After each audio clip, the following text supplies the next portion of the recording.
बिस्मिल्लाहिर्रहमानिर्रहीम। बेटा आज हम नए चैप्टर का आगाज़ कर रहे हैं। यूनिट नंबर 19 मैट्रिसेस और डिटर्मिनेंट्स। मैट्रिसेस और डिटर्मिनेंट्स।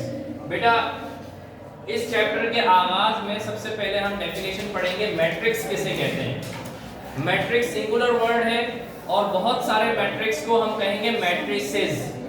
X के साथ सिंगल और CES के साथ मैट्रिसेस बन जाएगा। बहुत सारे मैट्रिक्स को हम क्या बोलेंगे, मैट्रिसेस।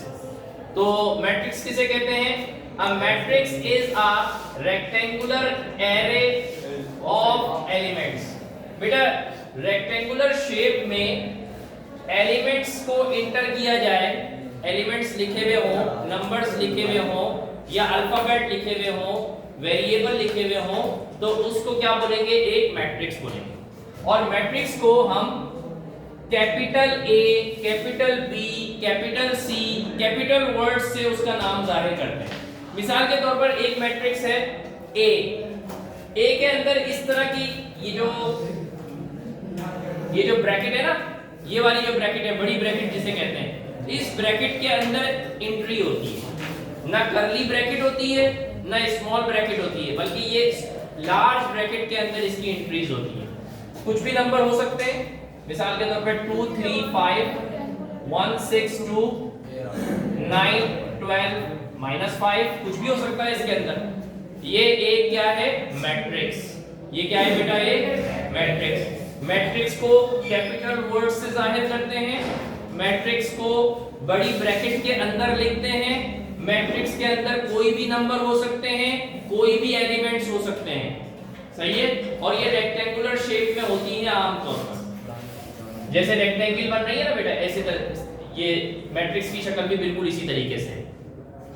अब मेरा बेटा इसमें रॉस होती हैं और कॉलम्स होते हैं। रॉस क्या होती हैं?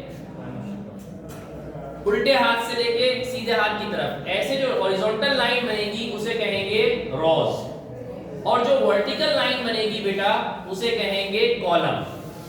बेटा एक रो, दूसरी रो, तीसरी रो, इसको हम कह सकते हैं R1 रो 1, इसको हम कहेंगे बेटा R2 और इसको हम कहेंगे R3। इस मैट्रिक्स A में कितनी रोज हैं? 3 रो हैं। इस मैट्रिक्स में 3 कॉलम भी हैं। ऊपर से लेके नीचे तक के जो लाइन बन रही है, वर्टिकली जो लाइन बन रही है, उसको हम कहेंगे कॉलम। ये वाला जो पहला कॉलम है ये C1 है, दूसरा कॉलम C2 है और तीसरा कॉलम C3 है। समझ में आ रही है बेटा? कितने कॉलम, कितनी रोज हैं? 3। कितने कॉलम हैं? 3। एक और मैट्रिक्स लिखता हूं, 2 5 3 9 1 2। हाँ मेरा बेटा, ये एक मैट्रिक्स है। इस मैट्रिक्स में कितनी रोज हैं? 1 3 रो 2 कॉलम, 2 और 3। बेटा 3 रोज हैं और कॉलम कितने हैं? C1 और C2। सही है बेटा?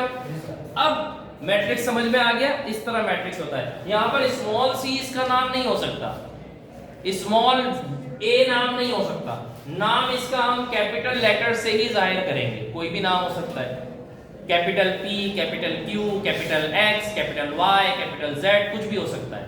और अंदर एंट्री माइनस में भी हो सकती है, प्लस में भी हो सकती है, फ्रैक्शन में भी हो सकती है, और कोई अल्फाबेट भी हो सकता है इसके अंदर। ठीक है बेटा? और अब जो नई चीज हम पढ़ने जा रहे हैं वो है ऑर्डर। ऑर्डर ऑफ मैट्रिक्स क्या है बेटा? ऑर्डर मैट्रिक्स का order of matrix. Order of matrix का बेटा फार्मूला होता है R क्रॉस C, रो इनटू कॉलम, अब इसका ऑर्डर ऑफ मैट्रिक्स A का कॉलम ऑर्डर कितना होगा? मैट्रिक्स A का ऑर्डर कितना होगा बेटा, बताइएगा जरा। R की जगह पे कितना है? 3 और कॉलम की जगह पे 3, तो हम कहेंगे कि मैट्रिक्स A का ऑर्डर 3/3 है। मैट्रिक्स A का ऑर्डर 3/3 है और मैट्रिक्स मैट्रिक्स बी का ऑर्डर कितना है बेटा? 3/2 3/r इंटू सी। आर सी याद रखना, जहन में क्या याद रखोगे बेटा? R C. सही है। तो बी का क्या होगा बेटा?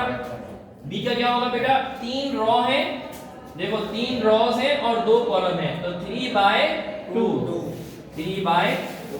तो आज हमने दो चीजें पढ़ी बेटा, एक तो मैट्रिक्स की डेफिनेशन पढ़ी, मैट्रिक्स कैसा दिखता है, कैसा होता है, उसके अंदर क्या क्या हो सकता है, और दूसरी चीज हमने ये पढ़ी कि ऑर्डर ऑफ मैट्रिक्स कैसे निकाला जाता है। ये बिल्कुल बेसिक चीजें हैं, मैट्रिक के लेवल की नहीं है, ये पुरानी क्लासेस में आप पढ़ के आ चुके हैं, सिर्फ आपकी दोहराई के लिए आज आपको समझाया गया है। जज़ाकुमुल्लाहु खैर। अस्सलाम वालेकुम व रहमतुल्लाह।